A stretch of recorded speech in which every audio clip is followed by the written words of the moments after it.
हर हर महादेव। कर्मकांड बाई विभूति नारायण पांडे शास्त्री, महामाया नगरी अंबिकापुर। गीता ज्ञान चैनल में आप सबों का स्वागत है। आप लोग कैसे हैं? आशा करता हूं कि आप लोग अच्छे से होंगे और अच्छा से होना भी चाहिए। तो सबसे पहले हम आज का पंचांग के बारे में बतलाता हूं। 7 जून 2020 का पंचांग, दिन है रविवार, विक्रम संवत 2077, साके 1942, सूर्य उत्तरायण, मास आषाढ़, कृष्ण पक्ष, द्वितीया तिथि 8:55 तक रहेगा और उसके पश्चात जो है तृतीया तिथि प्रारंभ हो जाएगा।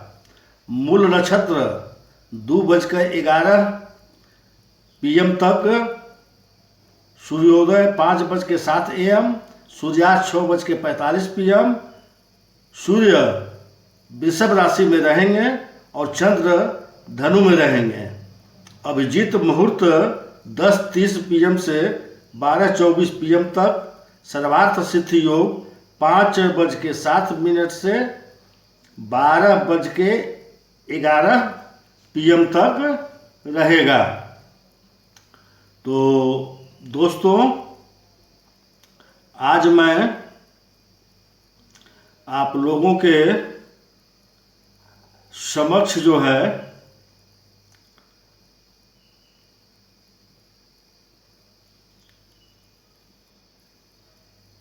भगवान शिव के बारे में लेकर के आया हूँ। उनके बारे में मैं आप लोगों को बताता हूँ। शिव संस्कृत भाषा का शब्द है जिसका अर्थ है कल्याणकारी या शुभकारी। यजुर्वेद में शिव को शांतिदाता बताया गया है। शी का अर्थ है पापों का नाश करने वाला, जबकि वह का अर्थ देने वाला यानी दाता। क्या है शिवलिंग? शिव की 2 काया है। एक वह जो स्थूल रूप से व्यक्त किया जाए, दूसरी वह जो सूक्ष्म रूपी अव्यक्त लिंग के रूप में जानी जाती है। शिव की सबसे ज़्यादा पूजा लिंग रूपी पत्थर के रूप में की जाती है। लिंग शब्द को लेकर बहुत भ्रम होता है। संस्कृत में लिंग का अर्थ है चिन्ह। इसी अर्थ में यह शिवलिंग के लिए इस्तेमाल होता है। शिवलिंग का अर्थ शिव यानी परम पुरुष या प्रकृति के साथ समन्वित चिन्ह है। शिव का नाम शंकर के साथ जोड़ा जाता है। लोग कहते हैं शिव शंकर भोलेनाथ। इस तरह अनजाने ही कई लोग शिव और शंकर को एक ही सत्ता के 2 नाम बताते हैं। असल में दोनों की प्रतिमाएं अलग अलग आकृति की है। शंकर को हमेशा तपस्वी रूप में दिखाया जाता है। कई जगह तो शंकर को शिवलिंग का ध्यान करते हुए दिखाया गया है। शिव ने सृष्टि की स्थापना, पालना और विनाश के लिए क्रमशः ब्रह्मा, विष्णु और महेश नामक 3 सूक्ष्म देवताओं की रचना की है। इस तरह शिव ब्रह्मांड के रचयिता हुए और शंकर उनकी एक रचना। भगवान शिव को इसलिए महादेव भी कहा जाता है। इसके अलावा शिव को 108 दूसरे नामों से भी जाना और पूजा जाता है। शिव को अर्ध नारीश्वर भी कहा जाता है। इसका अर्थ यह नहीं है कि शिव आधे पुरुष ही हैं या उनमें संपूर्णता नहीं है। दरअसल यह शिव ही है जो आधे होते हुए भी पूरे हैं। इस सृष्टि के आधार और रचयिता यानी स्त्री पुरुष शिव और शक्ति के ही स्वरूप हैं। इनके मिलन और सृजन से यह संसार संचालित और संतुलित है। दोनों ही एक दूसरे के पूरक हैं। नारी प्रकृति है और नर पुरुष। प्रकृति के बिना पुरुष बेकार है और पुरुष के बिना प्रकृति। दोनों को अन्योन्याश्रय संबंध है। अर्धनारीश्वर शिव इसी पारस्परिकता के प्रतीक हैं। आधुनिक समय में स्त्री पुरुष की बराबरी पर जो इतना जोर है, उसे शिव के इस स्वरूप में बखूबी देखा जा सकता है। यह बताया जाता है शिव जब शक्ति युक्त होता है तभी समर्थ होता है। शक्ति के अभाव में शिव शिव न होकर शव रह जाता है। अमृत पाने की इच्छा से जब देवदाने बड़े जोश और वेग से मंथन कर रहे थे। इस समुद्र से कालकूट नामक भयंकर विष निकला। उस विष की अग्नि से 10 दिशाएं जलने लगी। समस्त प्राणियों में हाहाकार मच गया।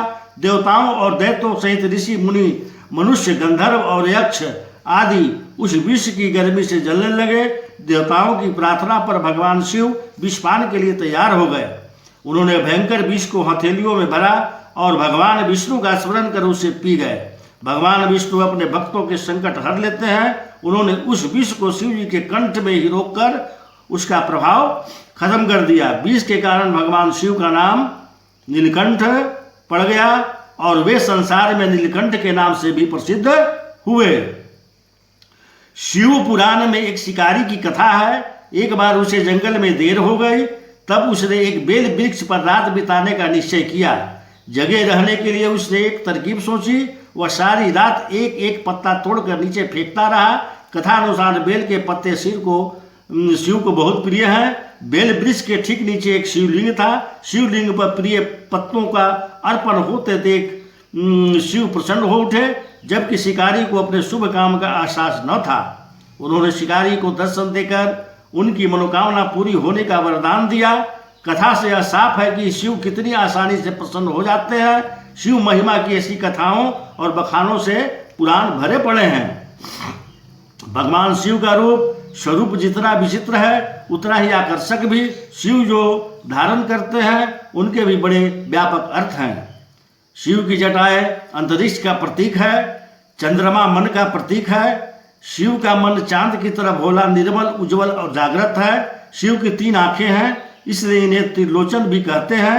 शिव की ये आंखें सत्व, रज, तम, भूत, वर्तमान, भविष्य का प्रतीक है।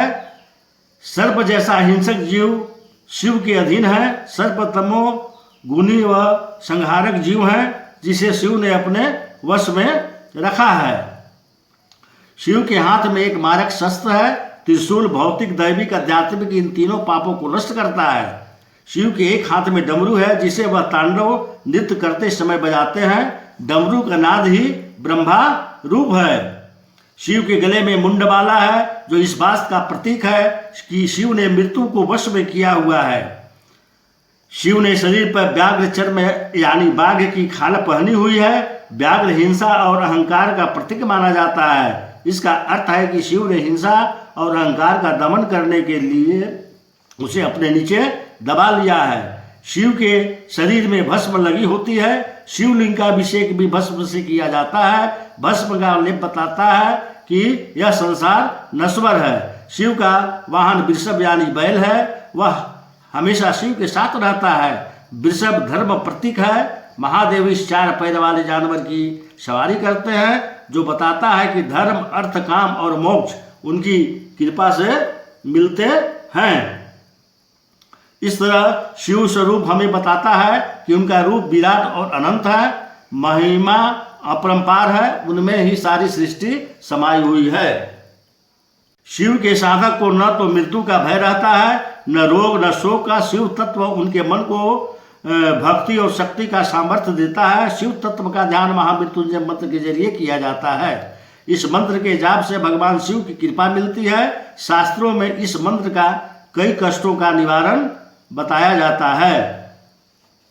मंत्र यह है: ओम हौम जुम सा ओम भूर्भुवः स्वः ओम त्र्यंबकं यजामहे सुगंधिं पुष्टिवर्धनम् उर्वारुकमिव बन्धनान् मृत्योर्मुक्षयमामृतात्। ओम भूर्भुवः स्वः ओम स जुम ह्रौम ओम।